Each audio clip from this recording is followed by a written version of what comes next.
Unidos já estava fodaraço em infraestrutura. Quando a crise de 29 ela passa a se extinguir, né? Óbvio que resquícios dela se manifestaram mais à frente, tá? Mas quando a crise passa a se debelar, o americano ele entra na Segunda Guerra Mundial, bicho, abarrotado de infraestrutura.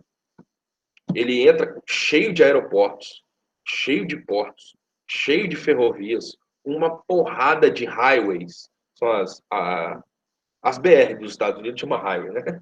Um monte de highway para tudo quanto é canto, cortando os Estados Unidos de leste a oeste, de norte a sul. Meu irmão, o que o americano, o passo atrás do New Deal, do fornecimento de grana para a população, foi uma forma muito interessante de recuperação em período de extrema carestia de dinheiro, quando a economia estava acirradamente fechada. A comparação com a crise de hoje, quando você fecha a economia, o americano fechou em 29. Quando a gente, tipo assim, o americano fechou em 29 e todo mundo foi obrigado a fechar junto, porque eles eram os maiores compradores e credores do mundo, né? O maior comprador de café naquele momento do Brasil, em 29, era os Estados Unidos e a Europa. Europa ferrada por causa da Primeira Guerra Mundial, o brasileiro chegava lá para vender um produto, né? O europeu, nós temos um produto para vender para você aí. Ele fala, o que você quer vender? Quero vender café. Brasil, porra, cara. Tô fodido aqui, recuperando da Primeira Guerra Mundial. Você vem me vender café, cara? Pô, tô precisando de lingote de ferro, tô precisando de petróleo, precisando de uma porrada de coisa, de atividades industriais. Você tem para oferecer? Não, não tenho não. O Brasil não era industrial. A gente só passou a ser industrial depois da Revolução de 30, né? Então a gente tomou na cabeça com a crise de 29, com a economia fechada. A gente chegou para o americano também. Americano, tem uns negócios para vender para você aí. O que você tem para vender? Café. Café é o caralho, Brasil. Eu preciso de outras coisas, meu irmão. Preciso de outras coisas. A gente foi forçado a se industrializar na década de 30 por conta do fechamento da crise de 29. Hoje, 2020, com o fechamento da economia, as economias estão sendo forçadas a migrarem do setor de serviço físico para o setor de serviço fictício, que é esse que eu estou fazendo com você aqui agora, né? O internetico, nem sei se existe esse termo, velho. Acabei de inventar aqui agora. As economias foram obrigadas a fazer isso. Então, o fechamento de 29 criou economias industriais. Pode crer? A crise de 29, ela criou um Brasil com substituição de importações. Isso cai direto na caralho das provas de Enem, de faculdade que você vai fazer. Então, a substituição de importações no Brasil na década de 30, ela foi forçada por um lockdown econômico. O lockdown da crise de 29. E isso é muito interessante de ser analisado. Porque não foi só o Brasil, tá? A galera no mundo inteiro, os países que tinham a mesma situação de padrão econômico, tipo o Brasil, o lockdown econômico fez as revoluções industriais modernas acontecerem. Aquela não é balela, né? Porque é meio simplista. Aquele negócio que fala assim para você, quando você está lá no ensino fundamental e médio, porque o Brasil chegou atrasado na corrida das revoluções industriais. Fato pra caralho. Isso. Então, na Revolução de 30, nossa revolução, que nós passamos a ter um modelo industrial previsível, o lockdown econômico, ele forçou o Brasil a fazer isso. E o mundo inteiro. Né? Agora, em 2020, o lockdown, o fechamento econômico, ele está forçando os setores da economia, né? O setor primário, secundário, terciário e o quaternário. O setor primário, setor básico, né? De extrativismo, mineral e vegetal. Setor secundário, indústria. Setor terciário, serviço. Quaternário, informática. Ele forçou a alternação entre esses setores a ser muito mais diferentemente mudada. Então, tipo assim, o setor primário, hoje, na crise de 20, Ele não parou de produzir, porque as pessoas continuam comendo. É claro que algumas comem. Eu tô comendo mais, que eu tô bem fortinho, né? Tô barrigudinho. Barrigudaço, por sinal. As pessoas continuam comendo, elas continuam bebendo. O tacho da grana dos governos foi repassado às pessoas para que elas comessem. Então, o setor primário, ele continua a fornecer para a economia mundial. O setor secundário, ele retrocedeu. As indústrias pisaram no freio. A indústria automotiva demitiu 35% das pessoas do mundo.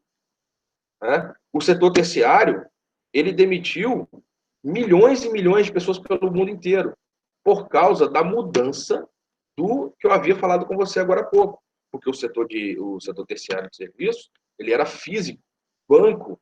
Claro que já havia uma mudança em andamento, né? Mas banco era físico, cara. Escola era físico. Tudo era físico, a presença das pessoas. Então, o setor terciário, ele pisa no freio no primeiro momento, essa análise vai cair direto nas provas, vai cair demais para você pensar sobre ela. Ele pisa no freio, mas o setor de terciário, ele muda de cenário, não deixa de ser uma prestação de serviço, mas ele volta para outro cenário, e o setor quaternário, que é o setor que não depende nem do primário, nem do secundário, nem do terciário para funcionar. Ele funciona sozinho, que é o setor da informática. Ele dá um salto tão grande, cara. Ele dá um salto tão grande que a revolução das máquinas, parece até meio Exterminador do Futuro, né? Esses termos biônicos aí. A revolução das máquinas, ela vai gerar uma situação em que nós não estávamos preparados para usufruir dela.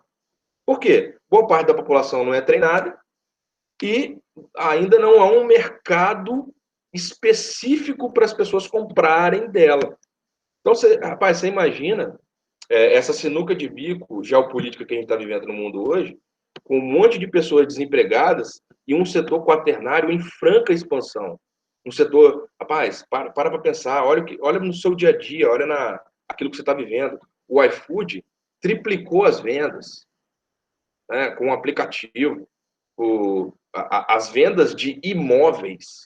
Eu sou engenheiro civil, né? Eu tô fazendo plantas, fazendo cálculos estruturais pela internet, que antes eu era obrigado a fazer em loco, físico, né? Mas o setor imobiliário, ele não parou, pelo contrário, ele disparou. O setor de projetos imobiliários, ele disparou.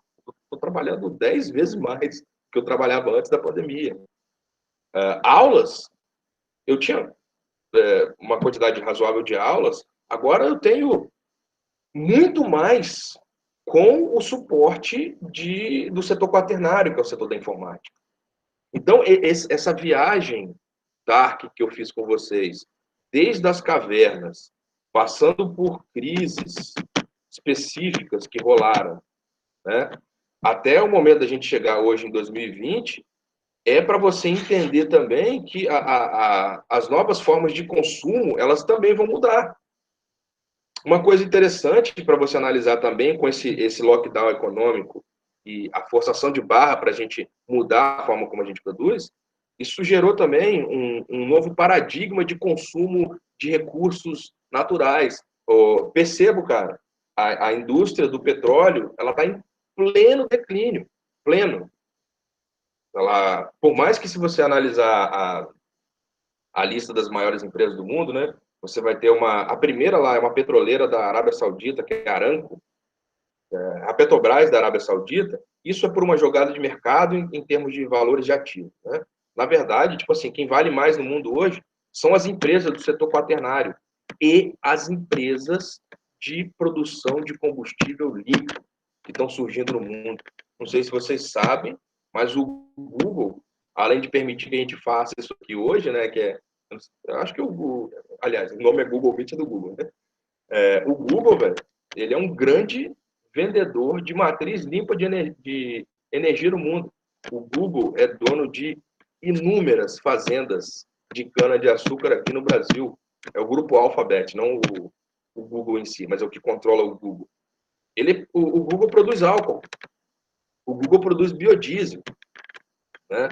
Então, o que significa isso? Que é uma nova forma de novos conglomerados industriais eles trabalharem, eles atuarem. A partir de agora, desse momento do lockdown de 2020, a gente vai pensar em consumir mais combustíveis limpos, em quantidades inferiores, porque o influxo de pessoas ele diminuiu de tamanho. A gente vai passar a consumir comida com uma parcimônia maior em relação à forma aonde se planta. As pessoas querem saber a origem, querem saber se está pressionando o meio ambiente, querem saber se está forçando o Estado a gastar dinheiro com isso. E a gente vai ser agora obrigado também a mudar o nosso modal de transporte. Até então, vocês estão vivendo, eu estou falando do interior do estado agora no momento, né? Mas eu estava aí na capital ontem. Rapaz, greves de motoristas de ônibus provam que o modelo de transporte coletivo à base de petróleo, ele vai falhar. A partir de agora, se os ônibus não forem biodiesel, se não forem álcool, se não forem elétricos, inclusive sem motoristas e sem trocadores, não vai haver transporte público. Pode esquecer, nos próximos 10 anos, avanços em relação... Se você trabalha nessa área, velho, tipo assim, comece a mudar. Não vai haver mais retrocesso em relação a aumento de frota de ônibus com a base de petróleo. Não vai haver mais contratação de motoristas, vai diminuir. Não vai haver mais contratação de trocadores. Profissões que existiam no passado, elas estão deixando de existir muito rápido e estão surgindo outras extremamente novas que a gente não faz ideia. Tem um estudo que diz que nos próximos 10 anos vão surgir pelo menos 150 profissões que não existiam há 2 anos atrás. Né? Então, tipo assim, você que está na porta de entrar na universidade, está escolhendo o curso que você vai fazer, você está modelando a sua ideia de futuro, rapaz, muita coisa que você vai fazer dentro da universidade hoje não existe ainda o cargo que você vai exercer. Por exemplo, eu sou geógrafo e engenheiro, hoje eu trabalho com duas coisas que são plenas do que eu estudei para fazer, mas hoje eu realizo atividades que eu não imaginava que eu faria 10 anos atrás, dentro do ramo da docência e da engenharia. São dois ramos bem diferenciados. Então, essa viagem técnica que eu falei com vocês, ela foi só para você entender o panorama do tipo de mudança e da qualidade das informações que a gente vai ter que ter no futuro para poder lidar com essas mudanças. Pessoal, eu sei que eu falo pelos cotovelos, eu falo para caralho. Eu não sei se... Eu fui claro, eu gostaria de ter um retrospecto de vocês assim. Eu fui claro nas coisas que eu falei, vocês entenderam? Alguém quer perguntar alguma coisa? Vocês entenderam, tal? Vocês têm áudio, se quiserem falar, quiser perguntar. Fiquem à vontade, tá? Porque eu sei que o meu tempo é curto. E aí, rapaz, professor é o demônio, né, bicho? A gente fica doido para condensar as informações e passá-las à frente. Então, tipo assim, pô, obrigado, cara. Que bom que a Sandra entendeu. Inclusive, no meu site, nas minhas redes sociais, lá no Instagram, @Prof. Portela, eu dou muitas dicas de coisas que podem acontecer nos vestibulares. Se você tiver de bobeira e tiver vontade, dá uma procurada lá, que @Prof. Portela, ele falou na terceira pessoa. Eu dou algumas dicas de várias coisas que eu já passei durante esses anos de docência, de vestibulares, e que a gente vai tocando a bola e vai mostrando para a galera como funciona. Entendeu? Então, eu separei umas questões aqui. Eu sei que meu tempo é muito curtinho com vocês, mas eu gostaria de resolver uma questão, pelo menos umas duas questões com vocês, de vestibulares, para você ver como que é a manha atual desse lance de vestibulares com questões de geopolítica. Eu vou compartilhar a tela aqui com vocês.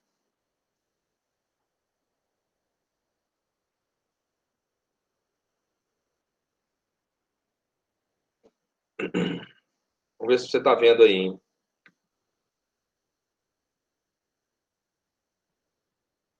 Tá todo mundo vendo, pessoal?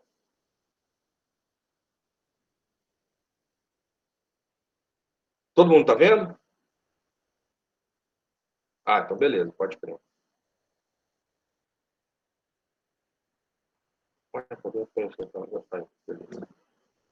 Então, olha só, eu, eu vou falar de uma questão que a gente não tinha, a priori, né, falado dela no momento, ah, que é uma questão que está muito em evidência no mundo, que é o lance da gente estar vendo agora partes da parte sul da floresta amazônica queimando, né, é chamado Arco do Desmatamento, e o Cerrado brasileiro está pegando fogo. Isso tem a ver com esse momento longo de recessão que a gente vai passar, por causa da vulnerabilidade que a gente vai ter em relação aos investimentos externos. Os países não vão investir aqui se nós continuarmos queimando recursos como a gente está fazendo. Então, essa questão do IBMEC, do Rio de Janeiro de 2010, ela é uma questão interessante sobre o que falar sobre recurso natural e combustíveis, né? Então, a questão 6 fala o seguinte, olha só, do IBMEC do Rio, que é o Instituto de Economia do Rio de Janeiro, né, em 2010. Alerta à vista na Amazônia Azul.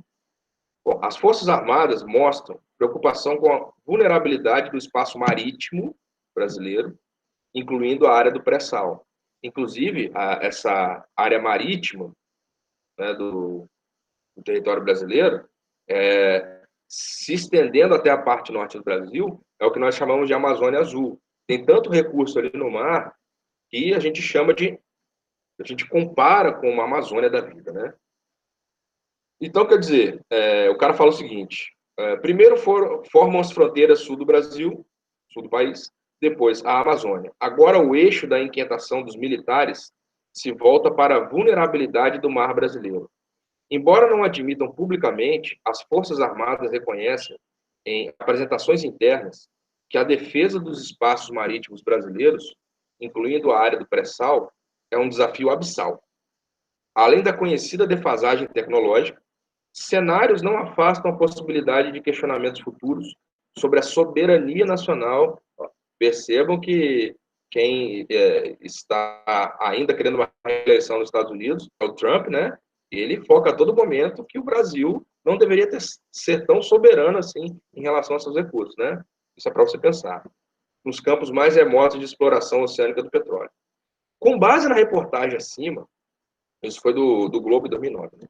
Com base na reportagem acima sobre a exploração do petróleo do pré-sal e os problemas dela decorrente, pode-se afirmar que, ó, no Brasil, a área onde fica a maior parte do pré-sal é em sua zona econômica exclusiva. Sim, gente, zona econômica exclusiva é aquela zona que vai da área da praia até 200 milhas náuticas, tá? Isso é zona econômica exclusiva. Isso aí dá mais ou menos, 200 milhas, dá 1, 2, 3, dá 370 quilômetros mais ou menos. 370 quilômetros. É a zona econômica exclusiva, onde só o Brasil pode atuar ali dentro. Onde a autonomia de uma nação é limitada pela Convenção das Nações Unidas sobre o Direito do Mar, inclusive essa convenção é de 1982, né? Os motivos que fizeram essa convenção, não dá tempo de falar nessa aula, mas são os motivos bizarros pra caralho, e tem a ver com os japoneses, mas em outra aula eu falo sobre isso. Além de permitir o sobrevoo e a navegação inocente, aquela navegação sem querer, o cara se perdeu dentro de nossas áreas, né? Não podendo impedir que outro país instale e opere cabos e dutos submarinos no local.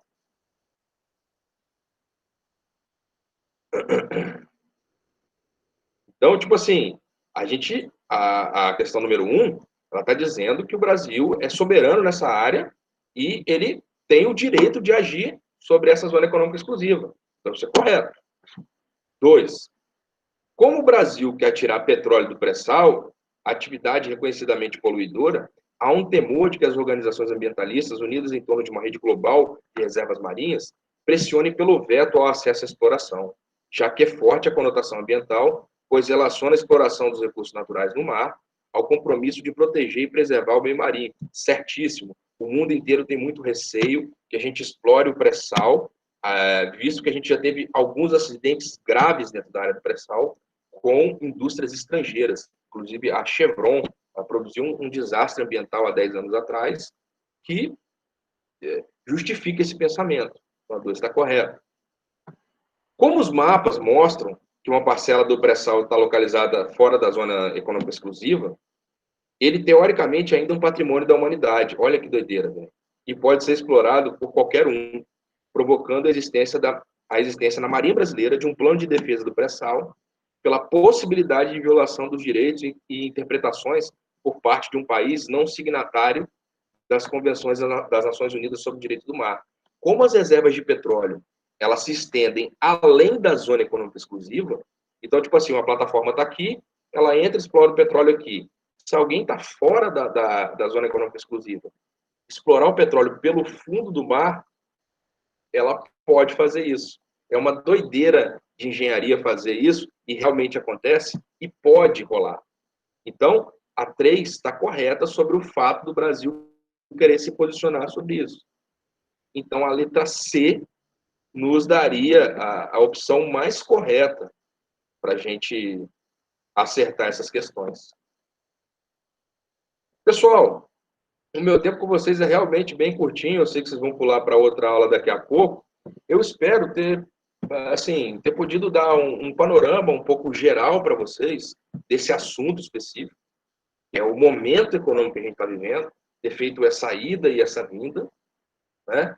Se vocês tiverem qualquer dúvida, cara, o meu canal de conversação lá no Prof. Portela, no Instagram, ele está aberto. A qualquer momento em que você quiser, você pode acessar, você pode tirar uma dúvida, você pode me mandar uma mensagem, que eu respondo o mais rápido possível.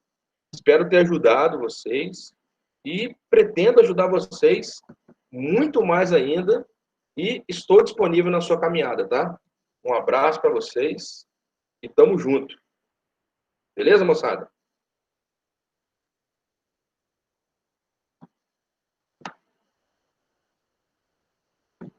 Valeu, Lara. Até mais. Fica à vontade, gente. Pode mandar as perguntas lá que cai matando.